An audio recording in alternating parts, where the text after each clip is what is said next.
Gentleman, Senator John Edwards.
Good morning.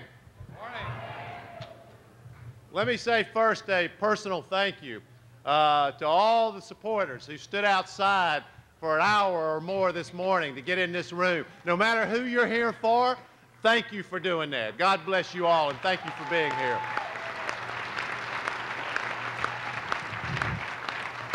It's great to be with you this morning. Let me send a personal message from my wife, Elizabeth, who I just spoke to a few minutes ago. She's doing great. She sends you her love.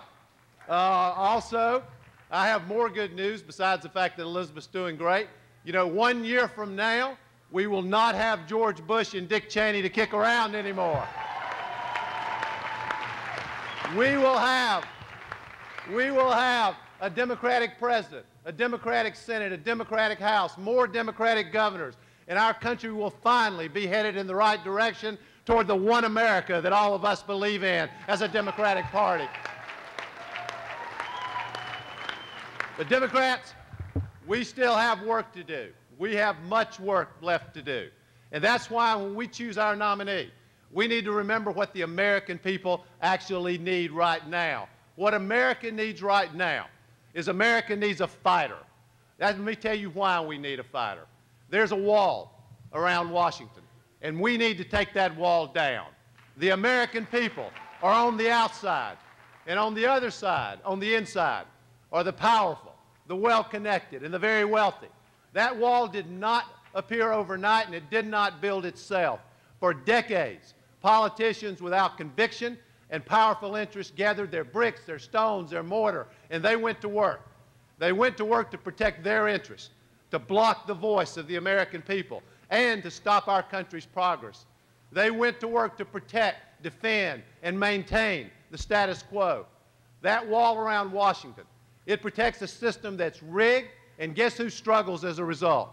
Every single day, working men and women see that wall when they have to split their bills into two piles. One pay now, one pay later. When they have to watch the factory door close for the last time. When they see the disappointment in the face of their son and daughter when there's no money to pay for college.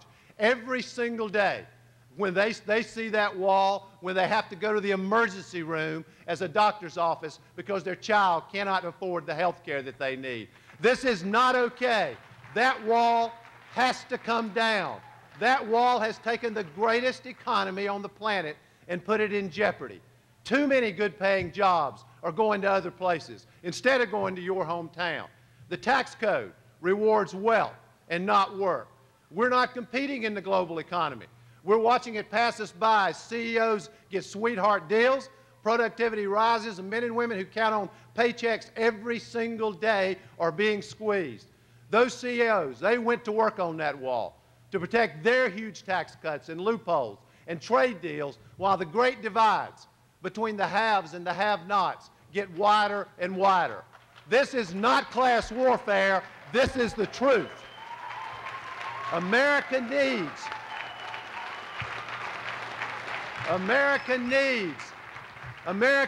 a fighter to fix this. America needs a president who will stand up proudly for working people again. That's why that wall must come down. And you know that the insurance companies, drug companies, and HMOs built that wall to make absolutely certain that their profits would continue to soar while you struggle to pay for your health care and while 47 million people in America have no health care. No one has worked harder on that wall than they have. And while their profits rise, who gets sick? Who loses their house when their mother gets Alzheimer's? Who begs for cancer treatment for their children? Who loses their job in health care because it's cheaper overseas to run a factory without the burden of health care costs? The big insurance companies and drug companies and HMOs, they want that wall up forever. We're going to take it down by making universal health care available to every man, woman, and child in America. That's who we are. That's what we stand for, and that's why that wall is coming down. That wall protects a broken system, and that's why we still have 2 public school systems in America. It is not okay that one child born into a wealthy family gets the best education in the world, and a child born in a sleepy town or a dangerous city block struggles just to get the basics. It is not okay. It is not okay. It is not okay that no child left behind has left us behind compared to other students in the world. It is not okay when teachers are demonized and demoralized for doing the most important job in the United States of America. It is not okay when hundreds of thousands of smart, capable, and inspiring young people fold up their acceptance letters to college because they cannot afford to go, and the loan companies continue to see their profits soar. This is not okay, and yet that wall gets taller. These young Americans are the ones we're counting on to become the doctors and scientists who cure cancer, the architects who rebuild New Orleans, the inventors who get us out of this energy crisis. Their education is our education, and we are going to fix that system for them so that every child in America gets a quality education, no matter where they live, no matter who their family is, no matter what the color of their skin. That's what we're going to do to make these public schools work for every child, not 2 public school systems, 1 public school system. And I know that everyone who's here today would personally use your efforts, your hands, to knock that wall down, to break the hold that big oil and energy companies have on Washington, D.C. They didn't use bricks and stone with Bush and Cheney and Halliburton and their buddies at ExxonMobil. They grabbed the cement for that. The truth is this. It is time for us to have a president who asks Americans to be patriotic about something other than war. As your president,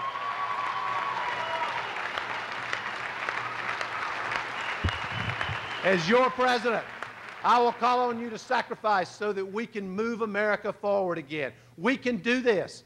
We have the smartest scientists and inventors on the planet. We can innovate and create millions of new jobs. We can do this to save our kids and save the world, make our kids proud. We can do this for humanity. We do not have to settle for a system that protects ExxonMobil's profits but does not protect the planet. History will judge us on this moment. In this election, did we grow too cautious for a campaign check? Or did we join together and protect our planet? That wall around Washington is also keeping us in this mess in Iraq. And you know, it's the only reason I can possibly imagine why they can't hear the cries of the American people to end this war and to end this war today. This president is dug in. Best I can tell, he's hiding in Cheney's bunker. As far as I'm concerned, he ought to stay there. They ought to retire together, they ought to grow old together, and they ought to get out of our way because we are going to end this war.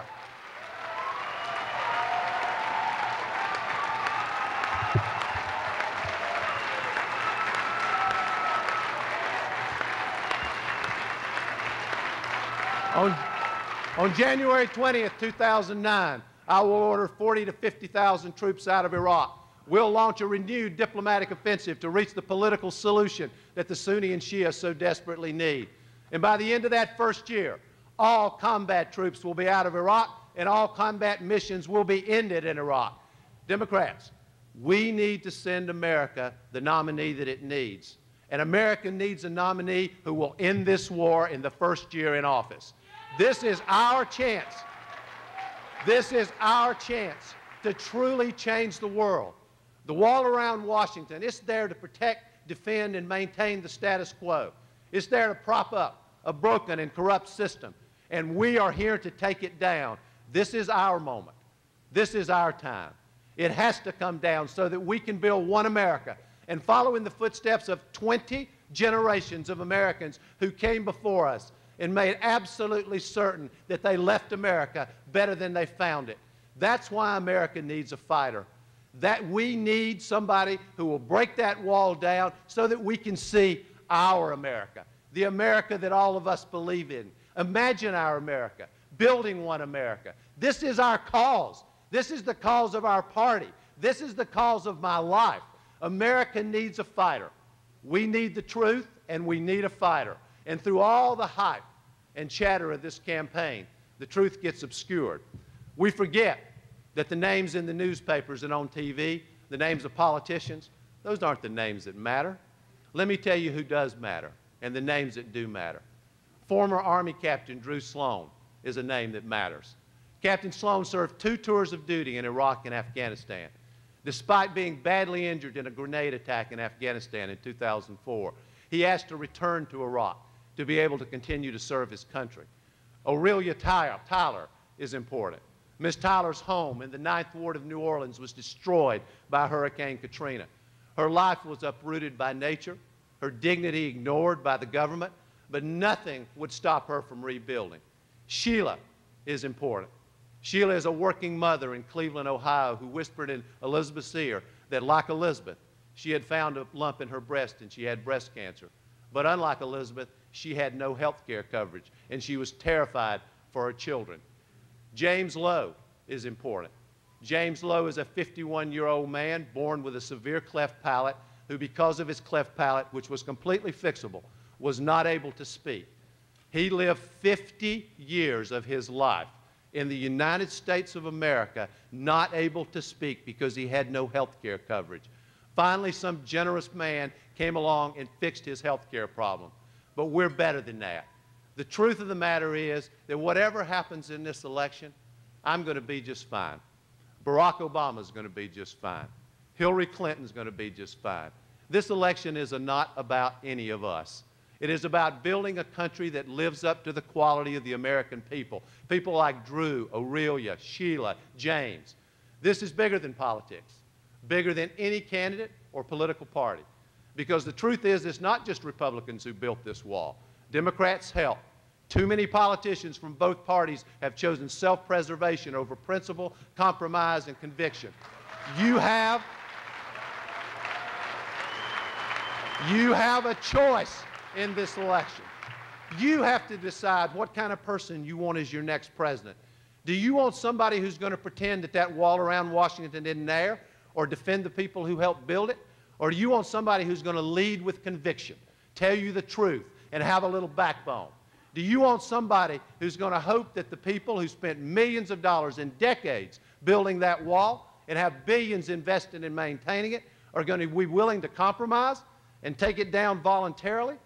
Or do you want someone who's going to stand up to those people and fight for your interests when the chips are down, when your backs are against the wall, every single day? You have a choice in this election. We can keep trying to shout over the wall. We can keep trying to knock a chink out, punch a little hole here, hope that our voices get through.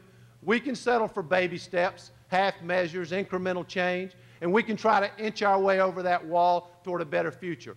Or we can have some backbone, courage, and strength and be strong enough, bold enough, together to bring that wall down, to bring it down completely. This is going to be the fight of our lives.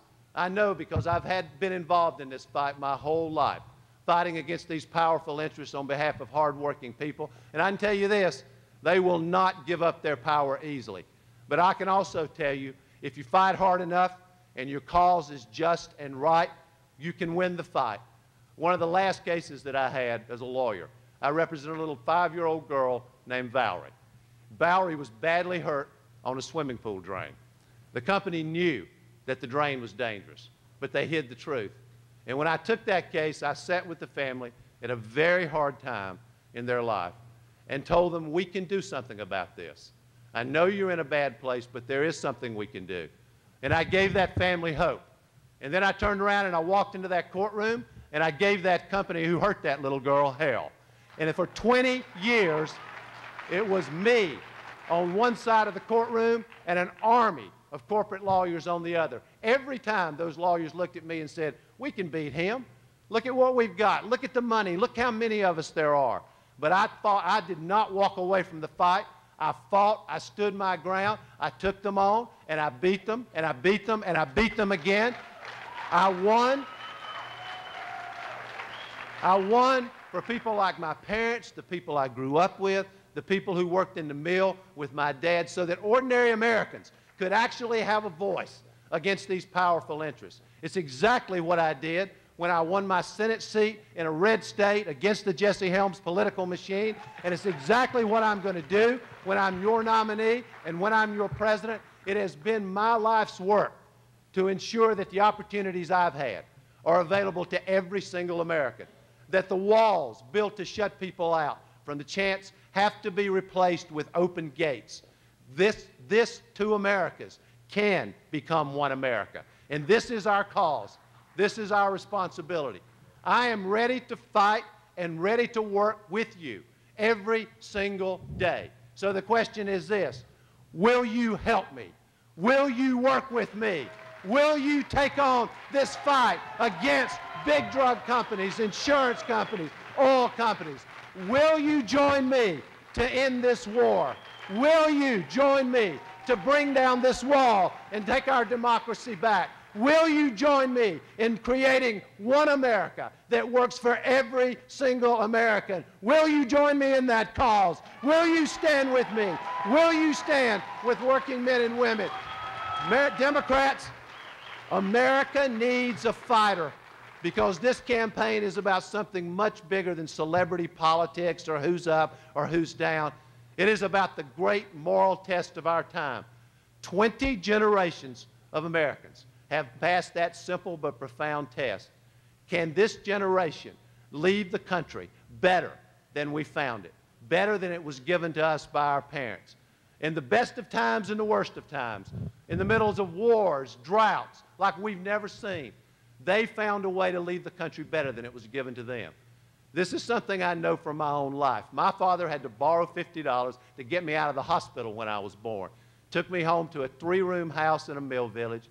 He worked in those mills for 30 years to give me a better life than he had had. So did every single person that I grew up with. They'd come home, I still picture them in my head, dead tired, lint in their hair, grease on their faces, and they'd get up and do it again, day after day, year after year, just to make certain that their children had a better chance than they had. But we need to be honest with ourselves. We, this generation, sitting here today, may be the very first generation since the founding of the Republic that does not meet this test. It's not that people don't want to give their kids a better life, and they still work hard and sacrifice, and they love their children, even when they make mistakes and even when they don't clean their rooms. But try as we might, we are not passing the test. Something keeps standing in our way. Something keeps blocking our progress. Something keeps protecting the status quo instead of giving us a new vision for America. My vision is grounded in my own life. I want nothing more than for every child to have the same opportunities that I had, for every family in America but to be able to do what my family did, for every single American who works hard and does the right thing to build a better life for themselves and for their family. We have an historic opportunity in this election to build a real majority for change, but it is a long way. between now and that morning in November when we wake up with a Democratic president, a Democratic Congress, a majority of Democratic governors. We need to go to every state in America to make our case, and I mean every state. When we start an election with a deficit, why would we ever do that? I mean, this Sunday when the Carolina Panthers go take the field against the 49ers, they're not going to give the 49ers a 40-point lead at the beginning of the game. We can't do that. That's exactly what we've done sometimes in the past. If we have a candidate who is straight with people, who has strong convictions, and who won't back down from a fight, we can compete everywhere. As your president, I'll do exactly what I've done in this race, and that is to be straight with you. Not just when it's easy, not just to tell you what you want to hear. You may not agree with everything I say, but you'll always know where I stand. And Democrats, we can win all across America if we present this country with clear choices. We need a candidate who will say to them, the choice is yours. If you believe we should continue to let the powerful build two Americas, vote for the Republicans. On the other hand, if you believe we can build one America, you should vote for us. If you want tax breaks for the wealthy, vote for the Republicans. If you want to make work pay, end the moral disgrace of 37 million Americans living in poverty, raise the minimum wage, cut taxes for the middle class, then you should vote for us, because we will never stop fighting to create one America. If you want insurance companies and drug companies setting the price of health care, you should vote for the Republicans. If you want universal health care for every man, woman, and child, you should vote for us. If you're okay with an endless war in Iraq, alienating our allies, and a new war with Iran, then vote for the Republicans. If you believe we need a smart and tough foreign policy that ends the war in Iraq, it restores America's leadership in the world, you should vote for us. If you want to be made so afraid that you give up everything that represents being an American, to give up your constitutional rights, to hold your nose or cover your eyes when someone is tortured in your name, then you should vote for the Republicans. But if you want to stand up for the Constitution, for your civil liberties, for your civil rights, you should stand with us. You should vote for us. If you want to trust this Supreme Court with a woman's right to choose and with the right of privacy, you should vote for the Republicans. But if you believe in the right to privacy and you believe in a woman's right to choose, you should vote for us. If you want to stand with powerful interests in big corporations, vote for them. But if you believe that the organized labor movement, the union movement, built the middle class in this country, and that we need to change the laws to strengthen the right to organize, to strengthen the right to collectively bargain, to strengthen the right of working people to be able to speak with one voice, then you should vote for us. You can stand for the values that built that wall around Washington, greed, arrogance, and stubbornness, and vote for the Republicans, or you can stand for American values, fairness, quality, and strength, and vote for us. These are the choices we have in these elections. These are the choices that the American people have. And what I say to you is we can build one America. I have been out on the ground all over this country since the last election, walking picket lines, working with workers, helping in organizing campaigns all across America, because I believe so deeply in this cause, and I believe this government can be made to work for everybody, which is why all of us and the DNC supports the Employee Free Choice Act. It's why we stand for that legislation. And I have been reminded what working people face every single day. They do want Americans to be able to do better. They want a President of the United States who believes in them. They want a President of the United States who will stand with them. And so I say to you, will you stand with me to take down this wall that surrounds Washington, D.C.? Will you stand with me to take this democracy back, to reclaim it for the American people? Will you stand with me to make certain that every man, woman, and child gets the opportunity that they deserve? Will you stand with me and fight with me in this cause to give every American the chance and the opportunity that they deserve? That's my cause. That's our cause. That's our fight. And we are in this cause and in this fight together. God bless you all. It's my honor to be with you. Thank you for what you do every single day.